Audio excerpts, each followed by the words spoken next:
Hi students, today we will discuss first law of thermodynamics and second law of thermodynamics।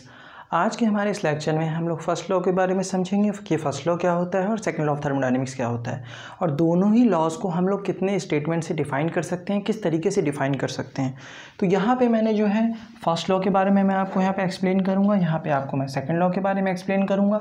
यहाँ पे मैंने लिखा हुआ है क्वांटिटी और यहाँ लिखा हुआ है मैंने quality.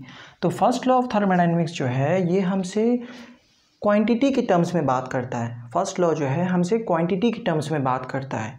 Second law of thermodynamics हमसे क्वालिटी की बात करता है। इट टेल्स अस और it talks us with in terms of quality कि क्या क्वालिटी है, high grade energy, low grade energy, ये हमको सेकंड लॉ से पता चलती है। ठीक है, तो ये क्वालिटी के टर्म्स में बात करता है, ये क्वांटिटी के टर्म्स में बात करता है।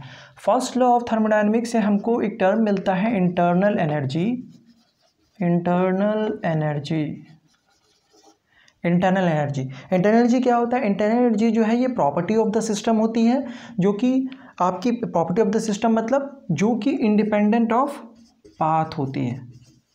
प्रॉपर्टी होती है, internal energy is the property जो कि इंडिपेंडेंट ऑफ पाथ होती है। ये पाथ फंक्शन नहीं होती है, पॉइंट फंक्शन होती है। Initial points and final points पे डिपेंड करती है। तो internal energy is the property of the system, और ये हमको कहाँ से मिला? ये फर्स्ट लॉ से मिला।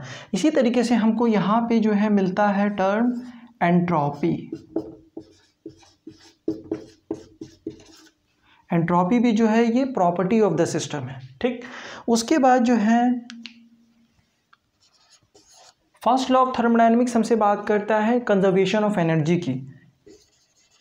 ये कहता है कि energy of the universe remains constant. Conservation of energy, energy जो है क्या रहती है? वो कांस्टेंट रहती है। एनर्जी कांस्टेंट रहती है first law, according to first law of thermodynamics. Second law of thermodynamics क्या कहता है कि entropy of the universe always increases. Entropy of universe always increases. Entropy of universe always increases. तो ये हमसे कहता है कि एंट्रोपी इंक्रीज करती है, और ये कहता है कि एनर्जी कांस्टेंट रहती है। ये कहता है energy of the system remains constant, ये कहता है entropy always increases, entropy increase करता है। ठीक है, उसके बाद फर्स्ट लॉ ऑफ थर्मोडायनेमिक्स जो है वर्क और हीट के, वर्क एंड हीट में कोई भी डिफरेंस नहीं बताता है। ये दोनों को इक्वली ट्रीट करता है। Work and heat treated equally by first law. लेकिन हमको सेकंड लॉ ऑफ थर्मोडायनेमिक्स कहता है कि वर्क एंड हीट, ये हमको दोनों के बीच में डिस्टिंग्विश करता है। ये कहता है कि नहीं, work is high grade of energy and heat is low grade of energy. ये थर्ड पॉइंट हो जाएगा, और ये fourth point. Work and heat को ये डिस्टिंग्विश करता है, दोनों के बीच में डिफरेंस करता है, दोनों को डिस्टिंग्विश करता है, distinguish between heat and work. और ये कहता है कि जो हमारा वर्क है ये हाई ग्रेड एनर्जी है। वर्क जो है वो हाई ग्रेड एनर्जी है, work is high grade energy and heat is low grade energy. और ये हमसे सेकंड लॉ ही कहता है कि 100% हाई ग्रेड एनर्जी का लो ग्रेड में तो पॉसिबल है। 100% conversion of high grade energy like work can be converted into low grade energy heat, but low grade energy का 100% हाई ग्रेड में पॉसिबल नहीं है। मीन्स 100% हीट को हम लोग 100% वर्क में कन्वर्ट नहीं कर सकते हैं। 100% हीट को हम लोग 100% वर्क में कन्वर्ट नहीं कर सकते हैं, ये हमसे सेकेंड लॉ कहता है। ठीक है, तो ये पहला लिमिटेशन हो गया फर्स्ट लॉ का। उसके बाद ये डायरेक्शन, और ये जो पांचवा जो ये हो गया कि जैसे डायरेक्शनलिटी की बात करते हैं हम कि feasibility of the process, feasibility of process, इसकी भी बात नहीं करता है। Feasibility of process, it do not tell us about the feasibility of the process. ये हमको यहाँ से पता चलता है सेकेंड लॉ से। फिजिबिलिटी ऑफ द प्रोसेस भी हमको ये बताता है कि कोई भी प्रोसेस जो है वो फिजिबल होगा कि नहीं होगा। फिजिबिलिटी ऑफ प्रोसेस ये भी हमको सेकेंड लॉ बताता है। अगर इक्वेशन के टर्म्स में बात करें तो सेकेंड लॉ को हम लोग ऐसे लिख सकते हैं, heat given through the system is equal to change in its internal energy plus work done. Heat आपने जितना भी दिया है सिस्टम को, वो उसकी इंटरनल एनर्जी को चेंज करने में plus work done by the system में यूटिलाइज हो जाएगा। This is the equation of first law of thermodynamics. In terms of equation we can write like this. उसके बाद यहाँ पे सेकेंड लॉ ऑफ थर्मोडायनेमिक्स जो है इसको हम लोग दो और स्टेटमेंट के द्वारा लिख सकते हैं, एक्सप्लेन कर सकते हैं। एक स्टेटमेंट होता है Kelvin Planck statement, Kelvin Planck statement, Kelvin Planck statement. Kelvin Planck statement क्या कहता है कि according to Kelvin Planck statement it is impossible to design और construct a heat engine which can have 100% efficiency. किसी भी device की, किसी भी हीट इंजन की 100% एफिशिएंसी हो ही नहीं सकती, it is impossible. For example, अगर मान लीजिए आपके पास ये हाई टेम्परेचर रिजर्वायर है और ये कुछ आपको वर्क मिल रहा है, और ये लो टेम्परेचर रिजर्वायर है T2, Q1 आपको यहाँ से मिल रहा है, Q2 आप रिलीज़ कर रहे हो, तो ये पॉसिबल ही नहीं है कि Q2 को आप ज़ीरो कर दो। Q2 जो है वो ज़ीरो हो ही नहीं सकता, इट इज़ इम्पॉसिबल। अगर Q2 ज़ीरो हो जाएगा तो मतलब जितना भी आप Q1 दे रहे हो इंजन को उतना वर्क में कन्वर्ट हो जा रहा है, means 100% of heat is converted into 100% work, it is not possible.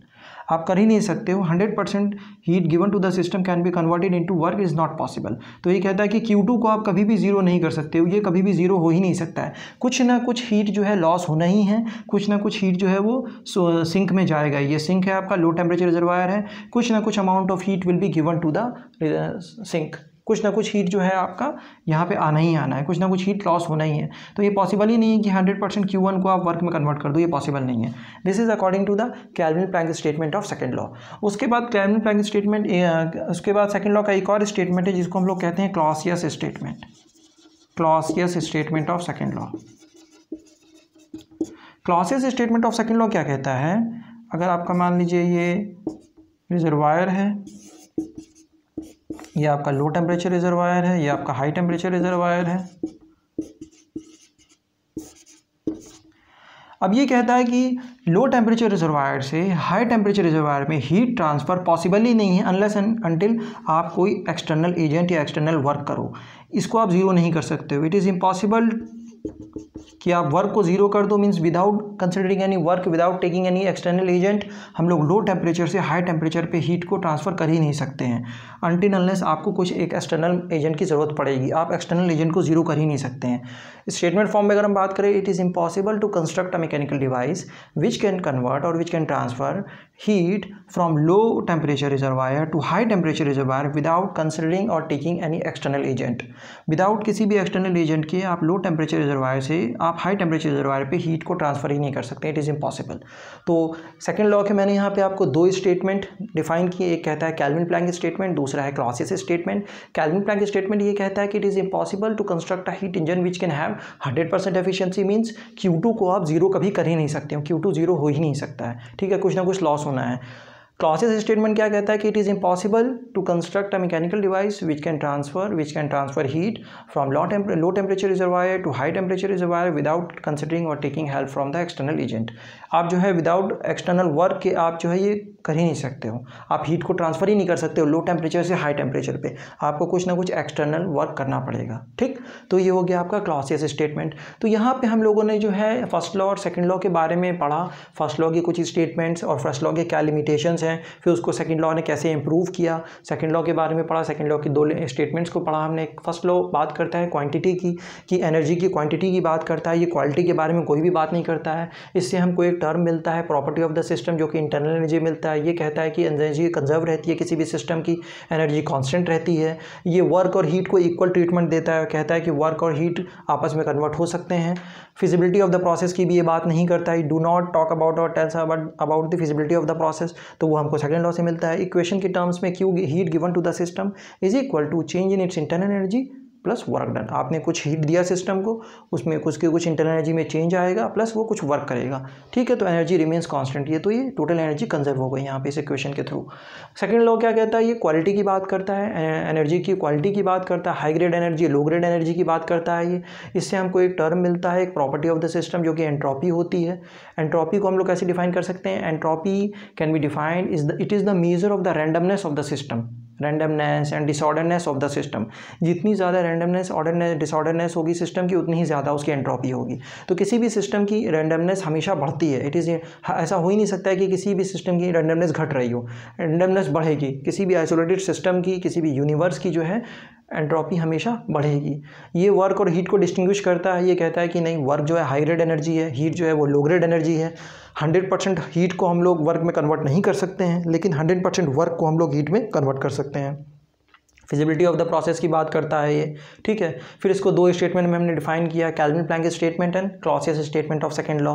Kelvin Planck statement कहता है कि 100% एफिशिएंसी किसी भी इंजन की पॉसिबल ही नहीं है, और ये कहता है कि आप ही लो रिजर्वायर से हाई रिजर्वायर पे हीट ट्रांसफ़र ही नहीं कर सकते हैं बिना किसी एक्सटर्नल वर्क के। आपको किसी भी एक्सटर्नल एजेंट की मदद लेनी पड़ेगी आपको हीट ट्रांसफ़र करने के लिए, from low reservoir to high temperature reservoir. तो ये हम लोग के कुछ डिफरेंसेस थे first law and second law में। तो ये वाला इंपॉर्टेंट है काफ़ी, वर्क और हीट को जो ये डिस्टिंग्विश करता है। ये कहता है ना कि वर्क को जो है आप 100% कन्वर्ट कर सकते हो हीट में, work can be converted into 100% heat, but heat जो है वो आप 100% नहीं कन्वर्ट कर सकते हो वर्क में। 100% ये पॉसिबल ही नहीं है। आपके पास 100 किलो जूल है तो वो 60, 70, 80 किलो जूल वर्क में कन्वर्ट होगा। 100% जो है आप हीट को वर्क में कन्वर्ट नहीं कर सकते हैं। ये किससे पता चलता है हमको? ये सेकंड लॉ से पता चलता है। तो यहाँ पे जो कुछ लिमिटेशंस भी लिखे हैं, ये दोनों लिमिटेशंस है फर्स्ट लॉ के, कि वर्क और हीट को इक्वल ट्रीटमेंट देता है, उसमें उसको डिस्टिंग्विश नहीं करता है, और ये फिजिबिलिटी ऑफ द प्रोसेस और डायरेक्शन ऑफ द प्रोसेस की बात नहीं करता है, ठीक है। तो यहाँ पर हम लोगों ने first law and second law को समझा। I hope this lecture is clear to you. Thank you.